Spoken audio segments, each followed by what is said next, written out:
ಎಲ್ಲರಿಗೂ ನಮಸ್ಕಾರ ವೀಕ್ಷಕರೇ. ಕೃಷಿ ಮೇಳ 2025ಕ್ಕೆ ಎಲ್ಲರಿಗೂ ಸುಸ್ವಾಗತ. ಇದು UASB ಮೀಡಿಯಾ ಹೌಸ್ ಸ್ಟುಡಿಯೋ. ತಮಗೆಲ್ಲರಿಗೂ ಸುಸ್ವಾಗತ. ಇವತ್ತು ನಮ್ಮ ಜೊತೆಗಿದ್ದಾರೆ ಜಿಲ್ಲಾ ಮಟ್ಟದ ಪ್ರಗತಿಪರ ರೈತ ಪ್ರಶಸ್ತಿ ಪುರಸ್ಕೃತರಾದ ನಮ್ಮ ಸರ್ ಅವರು. ಸರ್, ನನ್ನ ಹೆಸರು ಉದಯ್ ಕುಮಾರ್ ಅಂತ, ತುರುವೇಕೆರೆ ತಾಲೂಕು ದಬ್ಬೆಘಟ್ಟ ಇಂದ ಬಂದಿರೋದು. ಸರ್, ನಿಮ್ಮ occupation sir? Diploma in nursing. Diploma in nursing.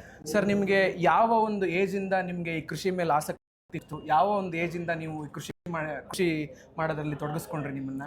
2015 ಕೃಷಿನ ಮಾಡ್ತಾ ಇದೀವಿ. ಸ್ಟಡೀಸ್ ಜೊತೆಗೆ ಕೃಷಿ ಅಳವಡಿಸ್ಕೊಂಡಿದ್ವಿ.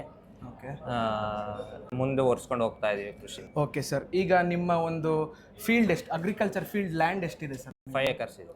5 acres ಇದೆ. ಆ 5 acres ಅಲ್ಲಿ ಏನೇನೆಲ್ಲ ಬೆಳೆಗಳು ಬೆಳಿತೀರಾ ಸರ್? ತೆಂಗು, ಅಡಿಕೆ, ಬಾಳೆ, ಏಲಕ್ಕಿ, ಜಾಯಿಕಾಯಿ, ಕೋಕೋ, ಇನ್ನಿತರ ಫ್ರೂಟ್ಸ್ ಪ್ಲಾಂಟ್ಸ್ ಎಲ್ಲ ತುಂಬಾ ವೆರೈಟೀಸ್ ಆಫ್ ಫ್ರೂಟ್ಸ್ ಪ್ಲಾಂಟ್ಸ್ ಎಲ್ಲ ಬೆಳೀತಾ ಇದೆ. ಓಕೆ, ಅಂದ್ರೆ ನಿಮಗೆ ವಾರ್ಷಿಕ ಆದಾಯ ಎಷ್ಟು ಬರುತ್ತೆ ಸರ್? ಸರ್, ಒಂದು 8ರಿಂದ 10 ಲಕ್ಷದವರೆಗೂ ವಾರ್ಷಿಕ ಆದಾಯ ಇದೆ. ಓಕೆ, ನಿಮ್ಮ ಒಂದು 5 ಎಕರೆ ಹೊಲದಲ್ಲಿ ಕೆಲಸ ಮಾಡೋದಕ್ಕೆ ನಿಮ್ಮ ಕೈ ಕೆಳಗಡೆ ಎಷ್ಟು ನೀವು ಆಳುಗಳನ್ನ, ವರ್ಕರ್ಸ್ನ ಇಟ್ಕೊಂಡಿದ್ದೀರಾ, ಲೇಬರ್ಸ್? 3ರಿಂದ 4 ಜನ ರೆಗ್ಯುಲರ್ ಆಗಿರ್ತಾರೆ. ಅದು ರೆಗ್ಯುಲರ್ ಲೇಬರ್ಸ್ ಅವರು ಸರ್? ಓಕೆ, ಮತ್ತೆ ನಿಮಗೆ ಈಗ ನೋಡಿ, ಎಷ್ಟೊಂದು ಜನ ಇವರು ನಿಮ್ಮ ಏಜ್ನವರು, ಯಂಗೇಜ್ ಹುಡುಗರು ಎಲ್ಲ IT ಸೆಕ್ಟರ್ಗಳಿಗೆ, ಬಿಟ್ಟಿ ಸೆಕ್ಟರ್ಗಳಿಗೆ ಎಲ್ಲ ಹೋಗ್ತಿರ್ತಾರೆ. ಕೃಷಿಯಲ್ಲಿ ಏನೂ ಇಲ್ಲ, ವೇಸ್ಟ್ ಅಂತ ಅವರಿಗೆ ನೀವು ಅವಾರ್ಡ್ ಕೊಂಡು ನೀವು ಇವತ್ತು ನಮ್ಮ ಯುವಜನತೆಗೆ ಸ್ಫೂರ್ತಿಯಾಗಿದ್ದೀರಾ. ಅವ್ರಿಗೆಲ್ಲ ಒಂದು ಮೆಸೇಜ್ ಅನ್ನ ಕೊಡಬೇಕು ಅಂತಂದ್ರೆ ಏನು ಹೇಳ್ತೀರಾ ಸರ್? ಅಗ್ರಿಕಲ್ಚರ್ ಬಂದರೆ ತುಂಬ ಒಳ್ಳೆಯದು, ಮುಂದಿನ ಫ್ಯೂಚರ್ ಇರೋದೇ ಅದು. ಅಂದರೆ IT BT ಇಂದ ಏನು ಎಷ್ಟೊಂದು ಕೆಟ್ಟದಾಗ್ತಾಯಿದೆ ಅನ್ನೋದು ಎಲ್ಲರಿಗೂ ಗೊತ್ತು. ಹಾಗಾಗಿ ಅಗ್ರಿಕಲ್ಚರ್ಗೆ ಬಂದರೆ ತುಂಬ ಒಳ್ಳೆಯದು, ಮೈನ್ ಯೂಸ್ ಬರಬೇಕು. ಹಾಗೆ ಇವತ್ತು ಕೃಷಿ ಮೇಳ 2025 2ನೇ ದಿನ ನಡೀತಾ ಇದೆ. ನೀವೆಲ್ಲ ನೋಡಿರ್ಬೇಕು, ಕೃಷಿ ಮೇಳ ಸ್ಟಾಲ್ಸ್ ಎಲ್ಲ ಮಳಿಗಳೆಲ್ಲ ಇದೆ. ವಿವಿಧ ಡಿಪಾರ್ಟ್ಮೆಂಟ್ಗಳ ಸೈಂಟಿಸ್ಟ್ಗಳಿದ್ದಾರೆ, ನಮ್ಮ ವಿದ್ಯಾರ್ಥಿಗಳೆಲ್ಲ ತೊಡಗಿಸ್ಕೊಂಡಿದ್ದಾರೆ. ಹಲವಾರು ಸಾವಿರಾರು ಕರ್ನಾಟಕದಿಂದ ರೈತರೆಲ್ಲ ಇದ್ದಾರೆ. ಅವ್ರನ್ನೆಲ್ಲ ನೋಡಿದ್ದೀರಾ, ಇಷ್ಟೊಂದು ಮಳಿಗೆಗಳನ್ನ ನೋಡಿದ್ದೀರಾ. ಈ ಕೃಷಿ ಮೇಳ 2025 ನಿಮಗೆ ಏನು ಎಕ್ಸ್ಪೀರಿಯನ್ಸ್ ಅನ್ನ ಕೊಟ್ಟಿದೆ ಸರ್? ವಿಪರೀತ ಸ್ಟಾಲ್ಗಳು ಲಾಸ್ಟ್ ಇಯರ್ಗಿಂತ ಈ ವರ್ಷ ತುಂಬ ಇದ್ದಾವೆ. ಮತ್ತು ಜನಸಂಖ್ಯೆನೂ ತುಂಬ ಜಾಸ್ತಿ ಆಗಿದೆ. ಮತ್ತು ಹೊಸ ಫ್ರೂಟ್ಸ್ ಪ್ಲ್ಯಾಂಟ್ಸ್ ಎಲ್ಲ, ಹೊಸ ನರ್ಸರಿಗಳವರೆಲ್ಲ ಇದ್ದಾರೆ. ತುಂಬ ಚೆನ್ನಾಗಿದೆ. ಈಗ ನೀವು ನಿಮ್ಮ ಒಂದು ಅಗ್ರಿಕಲ್ಚರ್ ಪ್ರಾಕ್ಟೀಸ್ನಲ್ಲಿ ಆರ್ಗ್ಯಾನಿಕ್ ಫಾರ್ಮಿಂಗಿಂದ ನೀವು ನಿಮ್ಮ ಪ್ರಾಕ್ಟೀಸ್ನ ಶುರು ಮಾಡ್ತೀರಾ, ಅಥವಾ ಇನ್ಆರ್ಗ್ಯಾನಿಕ್ ಫಾರ್ಮಿಂಗಿಂದ ಶುರು ಮಾಡ್ತೀರಾ, ಅಥವಾ ಈ ಸಮಗ್ರ ಬೇಸಾಯ ಪದ್ಧತಿ ಅಂತ ನಾವೇನು ಹೇಳ್ತೀವಿ ಅದರಲ್ಲಿ ನೀವು ತೊಡಗಿಸ್ಕೊಂಡಿದ್ದೀರಾ? ಯಾವ ಪದ್ಧತಿನ ನೀವು ಬೇಸಿಕಲಿ ನಿಮ್ಮ 5 ಎಕರೆ ಲ್ಯಾಂಡಲ್ಲಿ ಉಪಯೋಗಿಸ್ತೀರಾ ಸರ್? ಆರ್ಗ್ಯಾನಿಕ್ ಆಗಿ ಸಮಗ್ರ ಪದ್ಧತಿಯಲ್ಲಿ ಮಾಡ್ತಾ ಇದ್ದೀವಿ ಸರ್. ಈಗ ಆರ್ಗ್ಯಾನಿಕ್ ಮೆಥಡ್ ಅಂದರೆ ತುಂಬ ಬರ್ತವೆ. ಪಂಚಗವ್ಯ ಯೂಸ್ ಮಾಡೋದು, ಜೀವಾಮೃತ ಯೂಸ್ ಮಾಡೋದು, ಆ ಥರ ಯಾವ ಒಂದು ಇದನ್ನ? ಜೀವಾಮೃತ ಹೆಚ್ಚಾಗಿ ಯೂಸ್ ಮಾಡಿ, ಗೋಕುಪಾಮೃತ, ಜೀವಾಮೃತ ಯೂಸ್ ಮಾಡ್ಕೊಂಡು ಕೃಷಿ ಮಾಡ್ತಾ ಇದ್ದೀವಿ. ಆರ್ಗ್ಯಾನಿಕ್ನ ನೀವು ಯಾವ ವರ್ಷದಿಂದ ಕಂಟಿನ್ಯೂ ಮಾಡಿದ್ರಿ? ಮೊದಲು ಇನ್ಆರ್ಗ್ಯಾನಿಕ್ ಪ್ರಾಕ್ಟೀಸಸ್ನ ಮಾಡ್ತಿದ್ರಾ?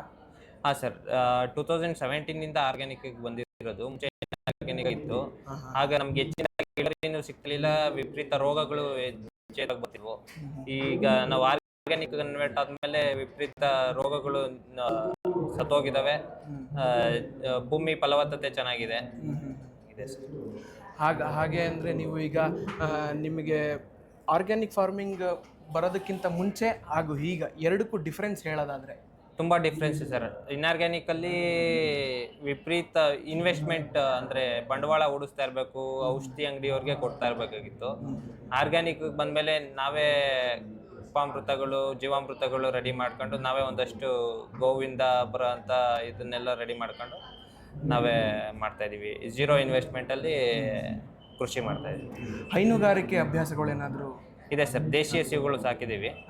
ಎಷ್ಟೆಷ್ಟು ಅಂತ ಹೇಳ್ಬೋದಾ? ಯಾವ್ಯಾವ ತಳಿಗಳನ್ನು ಸಾಕಿದ್ದೀವಿ? ಗೀರ್ ಇದ್ದಾವೆ, ಹಳ್ಳಿಕಾರ್ ಇದೆ, ಮಲ್ನಾಡ್ ಗಿಡ್ಡಗಳಿದ್ದಾವೆ. ಗೀರ್ 1-2 ಇದೆ, ಹಳ್ಳಿಕಾರ್ 1 ಇದೆ, ಮಲ್ನಾಡ್ ಗಿಡ್ಡ 2 ಇದ್ದಾವೆ ಸರ್. ಕುರಿ ಕೋಳಿ ಸಾಗಾಣಿಕೆಯಲ್ಲಿ ಬಂದರೆ ಕುರಿ ಒಂದು 10 ಕುರಿ ಇದ್ದಾವೆ ಸರ್. ಒಂದು 10 ಕುರಿ ಇದೆ, ಒಂದು 50 ಕೋಳಿ, ನಾಟಿ ಕೋಳಿ ಇದ್ದಾವೆ ಸರ್. ಅದರಿಂದ ಬರುವಂಥ ಆದಾಯದ ಬಗ್ಗೆ ಸ್ವಲ್ಪ ಏನಾದರೂ ಮಾಹಿತಿ ಕೊಡೋದಾದರೆ? ಹಾಂ ಸರ್, ದೇಶಿ ಹಸು ಅಂದರೆ ಗೀರಿಂದ ಬೆಣ್ಣೆ ತುಪ್ಪ ಮಾಡ್ತೀವಿ. ನಮ್ಮ ಲೋಕಲ್ ರೈತರುಗಳಿಗೆ ಮತ್ತು ಇವ್ರಿಗೆಲ್ಲ ಮಾರಾಟ ಮಾಡ್ತೀವಿ. ವಾರ್ಷಿಕವಾಗಿ ಅದರಿಂದನೂ ನಮಗೆ ಏನಿಲ್ಲ ಅಂದರೆ ಒಂದು 5 to 6 ಲ್ಯಾಕ್ವರೆಗೂ ಆದಾಯ ಬರ್ತಾಯಿದೆ ಸರ್. ಒಳ್ಳೆಯದು ಸರ್. ಹೀಗೆ ನೋಡಿ, ನಮ್ಮ ಉದಯ್ ಕುಮಾರ್ ಅವರು ಪ್ರಗತಿಪರ ಪ್ರಶಸ್ತಿಯನ್ನು ಪಡ್ಕೊಂಡಿದ್ದಾರೆ. ಇದು ಅವರ ಒಂದು ಮಾಹಿತಿಯಾಗಿತ್ತು. ಸರ್, ಇಷ್ಟೊತ್ತು ನಮ್ಮ ಜೊತೆ ಕಾಲ ಕಳೆದಿದ್ದಕ್ಕೆ ತುಂಬ ಥ್ಯಾಂಕ್ಸ್ ಸರ್. ಹೀಗೆ ಮುಂದಿನ ವರ್ಷ ಕೃಷಿ ಮೇಳ ಅರೇಂಜ್ ಆದಾಗಲೂ ಬರ್ತಾ ಇರಿ. ಎಲ್ಲ ನಮ್ಮ ರೈತ ಬಾಂಧವರಿಗೆ ಸ್ಫೂರ್ತಿಯಾಗಿ ನಿಮ್ಮ ಒಂದು ಮೆಸೇಜನ್ನು ಕೊಡ್ತಾ ಇರಿ ಅಂತ ಹೇಳ್ತಾ ಈ ಒಂದು ಕಾರ್ಯಕ್ರಮನ ಮುಗಿಸ್ತಾ ಇದ್ದೀನಿ.